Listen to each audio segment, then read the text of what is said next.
Welcome back to Charles Plays Quake. Charles in the house. This is the final level of episode 2, the Dismal Oubliette, and if you thought the last one was hard, this one is going to eat you alive.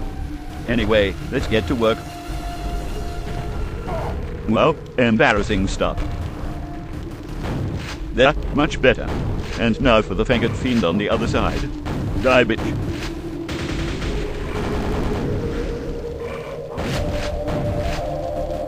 Okay, now let me explain how this level is arranged. This room here with the water down below is essentially the hub, and the level is divided into 3 sections, not counting the tiny one we began in. The final one is to the left-hand side, and that over there is pathing at its absolute best. Poor bastard. The episode's rune is in the final section, and it is guarded by a new Jesus Christ. Motherfucker startled me, and now I'm all contaminated and shit. Fuck you, bastard, cunt. Anyway, to finish the explanation, you can rocket jump to the other sections if you wish, but we will be changing the bridge using the switches, the way the level designer intended. How the fuck did that fiend live through 3 direct grenade hits? Fucking bullshit. Now then, this room houses a time trial of sorts, so I would suggest you clear the enemies out first. You see that switch up there where the ogre was? That switch will open a wall, leading to the next area, and to get to it, you must press a switch to raise some stairs. They do not last forever, hence why I labeled this room as a time trial of sorts. Of course, you can always rocket jump up there, but if you're rocket jumping, why the fuck didn't you go directly to the rune? Anyway, here is the switch, and the stairs will spawn down there. Time to press it and make like Usain Bolt. Nitroglycerin activated, motherfuckers. I got boost power. And we made it with plenty of time to spare. This switch opens the wall opposite, leading to a much bigger and much more difficult area, which also happens to house the switch for the hub's bridge. You can already see an incredibly balanced enemy patrolling around in there. There is also a big fuzzy fluffikins right around the right-hand corner, and an ogre who will attempt to snipe us. In the only manner ogres know how, with grenades of course. You can kill the ogre from here, using pretty much any weapon but the axe or the grenade launcher, but I have a better idea. We are going to wait for the ogre to piss off the fluffikins, and I can see he's already managed to pull it off. For some inexplicable reason, Fluffikins is unable to target the offending ogre, so until we take out that ogre, Fluffikins is no threat to us at all. Since we are largely safe standing here, as only the grenades are able to hit us, I'm going to take a moment to elaborate on... Okay, never mind that. Fucking cunty ogre can go drown in a bottle of shit. Head left out here to get some cells for your thunderbolt, and then hop in the water to proceed. Look at him. What a fluffy little cutie-wootie. We're going to leave him to play with his pet fiend. Anyway, under the water are almost a dozen zombies, so explosives are in order here. And for God's sake, do not fire your fucking thunderbolt, unless you happen to either have a death wish or are a cheating bastard using the console. Fucking undead. What's the fucking point? Seriously. There are a couple of stragglers just up here who are totally unable to see you if you remain on the ramp for some reason. This way will let you proceed, the other is blocked off for now. And speaking of block, this fiend is being a massive cockblock. Shit, there's 2. Okay, I sucked a dick and died there. Whoop de fucking do. We all know fiend, and here we have the majestic creature known as Fluffy Waffikins, roaming around in its natural habitat.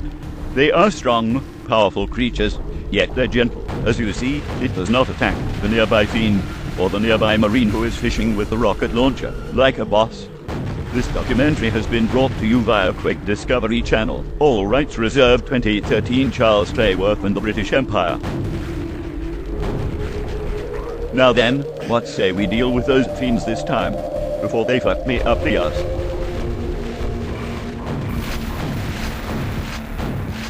What's the matter? Hydrophobic? Really, that's just a pathing glitch. Fiends can move around freely in water like it isn't there. Anyway, we have a bullshit climb to do in this room, and we also have a bullshit scrag to introduce to its maker.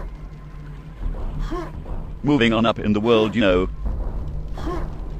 Do not charge into this room, because you'll get a warm welcome from an ogre, and a handful of death knights. It's much easier to kill them from down here with grenades, provided you don't fuck up like that over and over.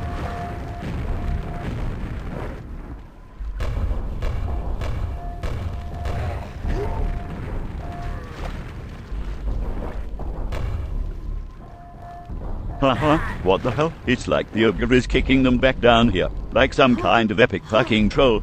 Let's get in that room now. Still a Death Knight. Hey, Death Knight, meet Super Nail Gun. You other guys can meet him too. There are plenty of nails to go around. Now that we're up here, we have access to a switch, giving us access to the other side of this building, and as you can see, Fluffykins is still having the time of his life down there with his pet. This hole will lead us down to where I died, and I'm in a vicious mood, so let's thunderbolt this zombie. Now for the other side of the building. This one is packed to the brim with ogres, and it would appear I have missed a fiend. Perhaps we can get some infighting going. Geez, look at all those grenades.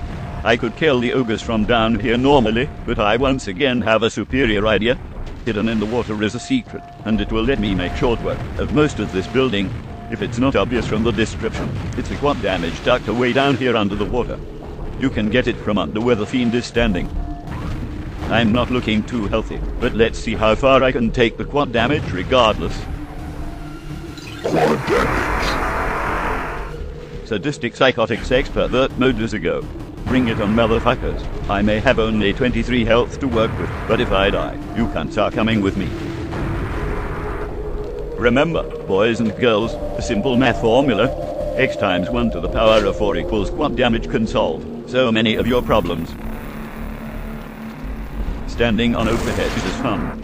This odd-looking switch here will alter the bridge back in the hub, and I see a fluffy waffy has spawned above us. Perhaps I can stealth my way out of here. Congratulations to me. I just wasted about 20 cells, and didn't even hit the fucker.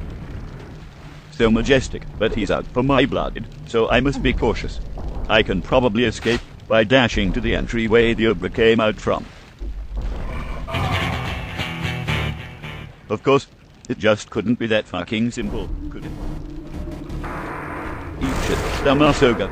Now then, since we know the fiend is there this time, let's kill it with grenades from over here.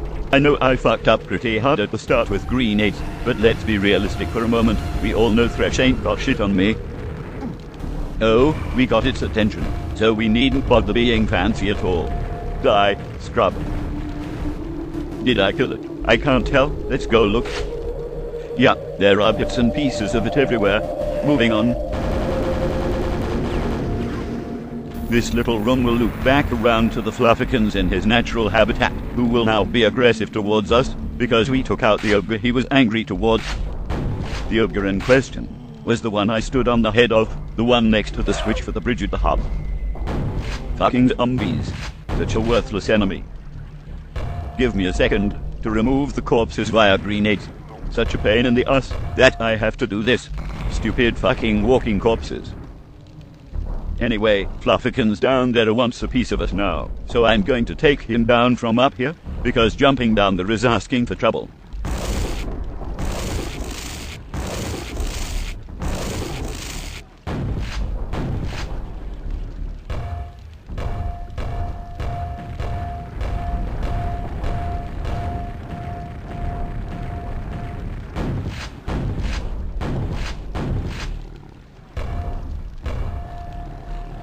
Okay, no what? This is costing me too much damn ammo. Right, they're down. Hey cutie pie, I hope you have the sweetest dreams, you cute little thing you. Let's go grab the cells since I forgot them while I was working my way back. And now, we are returning to the hub. The level is about halfway done at this point, for those of you wondering. As you can see, the arrangement of the bridge has changed, and we even get some cells out of the deal. Of course, the yellow armor is strapped. I heard the telltale schnick sound of the Death Knight's STD-ridden broadsword. Now that he's dead, let's grab the armor and delve into the second section of the level, which is a lot more condensed than the first. This way is barricaded, so let's go the other way.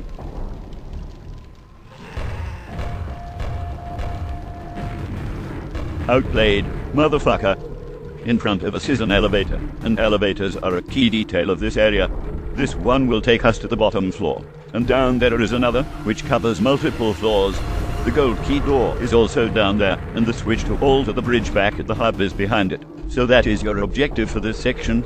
Get the gold key, open the door, hit the switch, return to the hub. Trying Scrags with the Thunderbolt is way too fun to be legal. Since this Death Knight hasn't seen us, let's put some grenades up his ass. Damn it. Come the fuck on, I was nowhere near that grenade. Well, whatever.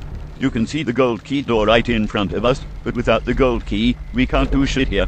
Hit the switch, it will give you access to the second floor, which you will need to ride this elevator to get to. All aboard, motherfuckers.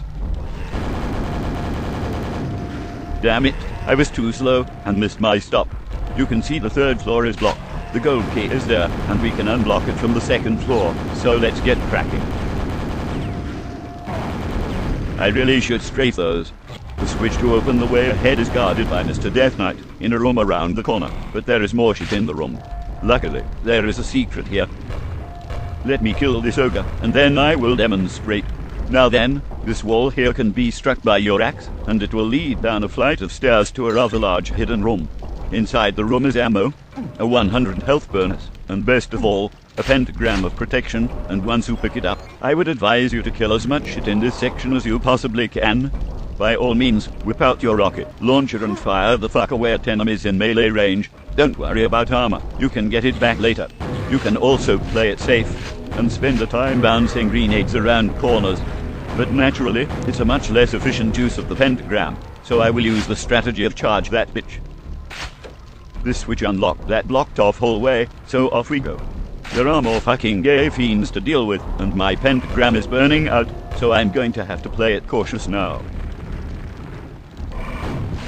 Such a balanced enemy the Quake designers came up with. Fresh ain't got shit on me.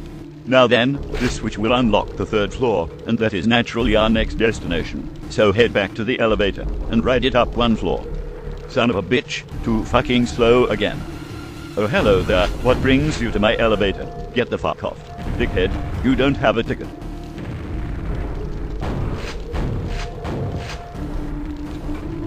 Okay, here we are on the third floor, and the gold key lurks up here. Once we have it, we can wrap up this section of the level. By now you've no doubt noticed that this level dwarfs all the previous levels in the game, and is especially unlike the level where we fought Chartan, which was minuscule in comparison. This map originally had a large water cavernous area, before what is now the starting room, an actual oubliette.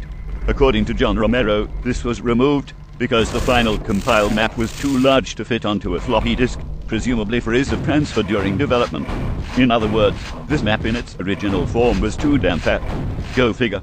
Anyway, all the enemies in this room now lay defeated before me, so let's grab all the nails and press onwards.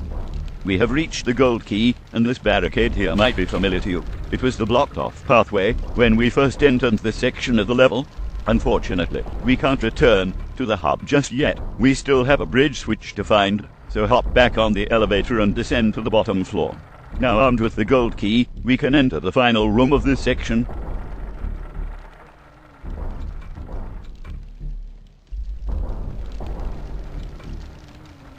What do you suppose could be lurking behind it? Let's open it and find out. I recognize that sound. It's a fucking fiend. Oh, and there's also a fluffy-wuffy shambler guarding the bridge switch. Let's take out the fiend first, so we can use the pillar as cover, and have at it.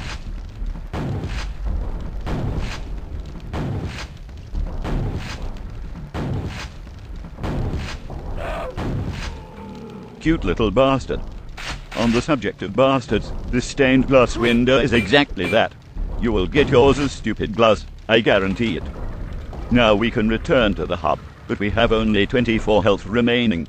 Do not fret if you are in this situation. There is a 100 health bonus at the start of the third section, and in addition to that, the section of bridge that we have just raised happens to have a yellow armor sitting on it, so we aren't going to enter section 3 hanging onto life by a thread.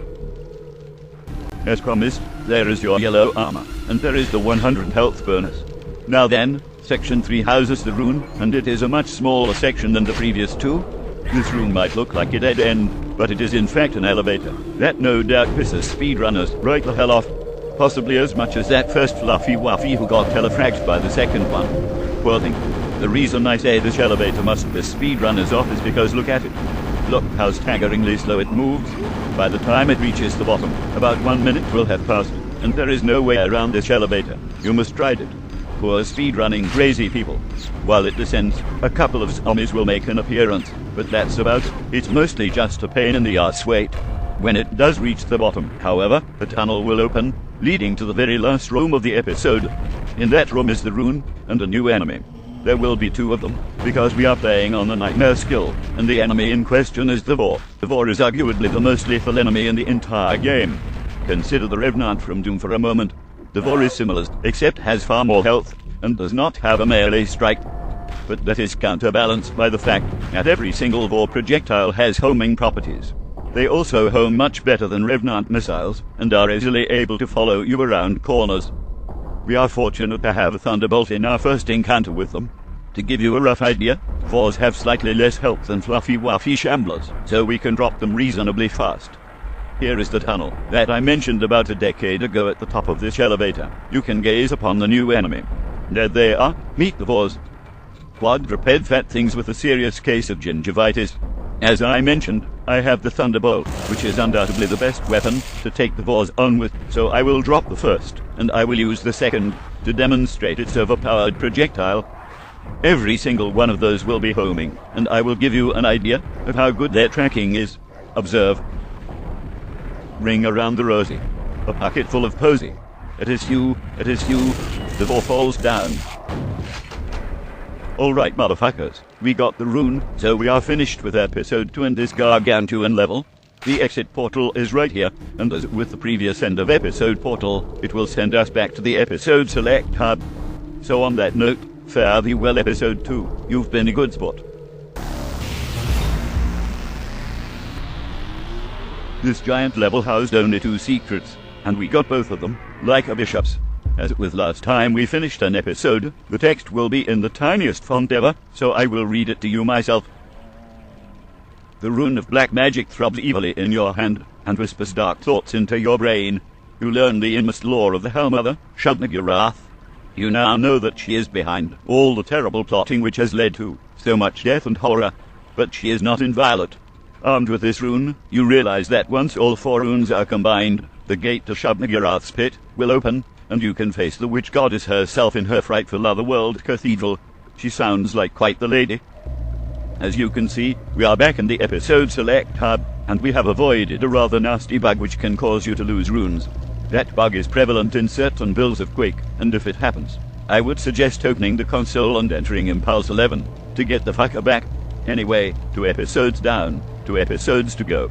Next will be episode 3, but for now, this has been Charles Plays QUAKE. Thanks for watching as always.